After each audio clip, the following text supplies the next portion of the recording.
Rahim. This is Minhaj and welcome to my channel. So our new topic is what is the difference between scalar and vector. This is the main topic which is important for physics and mathematics. So let us start the video. First of all, scalar quantity. So it defined as the quantity which has only magnitude. Example, this is the line segment which has only the magnitude. So it defines scalar quantity. In contrast, the vector quantity defined as if we create line segment and that includes direction. The quantity which has magnitude and as well as direction, that is defined as the vector quantity. So the representation of scalar quantity is A to B is equals to the magnitude. It represents scalar quantity. In contrast, the representation of the vector quantity is from A to B is AB vector. The representation of A to B vector define vector quantity. So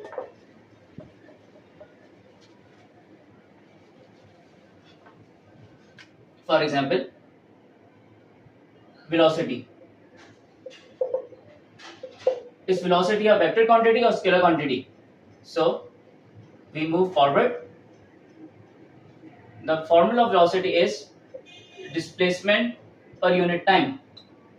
So अगर हम अपने घर पे हैं और हमें जाना है किसी शॉप पे, तो हमें किलोमीटर तो पता है कि हमें 3 किलोमीटर हमारा फासला है किसी शॉप पे जाने का, लेकिन हमें डायरेक्शन अगर पता हो तो ये डिफाइन करेगी क्या चीज, डिस्प्लेसमेंट. ठीक है. इसी तरह की एग्जांपल मैं देता हूं. जैसे एक पहाड़ी इलाका है, वहां चल रही है हवा. ठीक है दोस्तों, हवा में बता रही स्पीड, लेकिन अगर हवा के साथ साथ हमें पता है कि किस इलाके में हवा चल रही है, जैसे शुमाली की तरफ, नॉर्थ एंड ईस्ट, तो ये डिफाइन करता है क्या चीज, वेलोसिटी. इसी चीज को हम कहते हैं वेक्टर क्वांटिटी. सो आगे हम चलते हैं टाइप्स ऑफ वेक्टर्स, यानी वेक्टर कितने टाइप के होते हैं. पहले हम बात करते हैं को इनिशियल वेक्टर. ये कौन से वेक्टर है, यानी वेक्टर जिसका स्टार्टिंग पॉइंट सेम है, यानी इनिशियल पॉइंट सेम है, डायरेक्शन डिफरेंट है, तो ये कहलाता है को इनिशियल वेक्टर. इसके अलावा अगर हम बात करते हैं को लीनियर वेक्टर्स क्या होते हैं, तो ऐसे वेक्टर्स दो या दो से ज्यादा वेक्टर्स, जैसे ए भी एक वेक्टर है, अब इसकी डायरेक्शन जो है सेम है, ठीक है, और डायरेक्शन एक ही लाइन पे है. इसी तरीके से अगर मैं दूसरा वेक्टर बनाऊं ई टू एफ, ये भी एक ही लाइन पे है. Two or more vectors have parallel to the same line, but direction और मैग्नीट्यूड डिफरेंट हो सकते हैं. अब जैसे मैंने बड़ा बना दिया D to H, D to E vector मैंने बना दिया. अब इसका जो मैग्नीट्यूड है ये ज्यादा है, ई टू एफ कम है, बट लेकिन ये पैरेलल है दूसरे वेक्टर के, तो ऐसे वेक्टर को कहते हैं को लीनियर वेक्टर. इसके अलावा जो तीसरा वेक्टर की टाइप है वो कहलाती है इक्वल वेक्टर. मतलब अब सवाल आता है क्या दो वेक्टर इक्वल हो सकते हैं. जी हाँ, हो सकते हैं. कैसे? अब जैसे वेक्टर बनाया मैंने ए टू बी, ठीक है, इसी तरीके का मैंने वेक्टर बनाया ई टू एफ. अब गौर करें कि इन दोनों के जो दोनों वेक्टर्स के जो मैग्नीट्यूड हैं ये भी सेम है और डायरेक्शन भी सेम है, अपोजिट नहीं है. ऐसे वेक्टर को कहते हैं इक्वल वेक्टर. इसके बरक्स अगर हम बात करते हैं नेगेटिव ऑफ अ वेक्टर क्या कहलाता है. Negative of a vector, those vectors which have same magnitude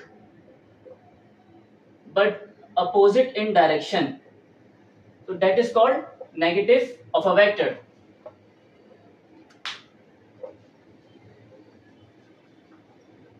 Then इसके अलावा जो पांचवी टाइप होती है वेक्टर की, फ्री वेक्टर्स. अब ये कौन से वेक्टर्स हैं?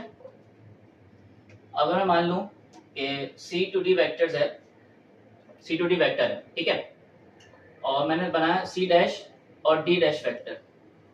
इसी तरीके से मैंने बनाया C double dash and D double dash vector. Magnitude same है, डायरेक्शन भी सेम है, लेकिन इसकी पोजीशन डिफरेंट है, यानी फ्री है कि हम इसको किस कहीं भी रख सकते हैं, कहीं भी बना सकते हैं।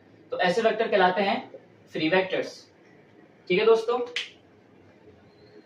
तो ये हमारी टाइप थी वेक्टर्स की। और अब सवाल आता है, क्या दो वेक्टर्स को हम ऐड कर सकते हैं? Can we add two vectors? So we will continue this in the next video. तो thank you so much and subscribe to our channel.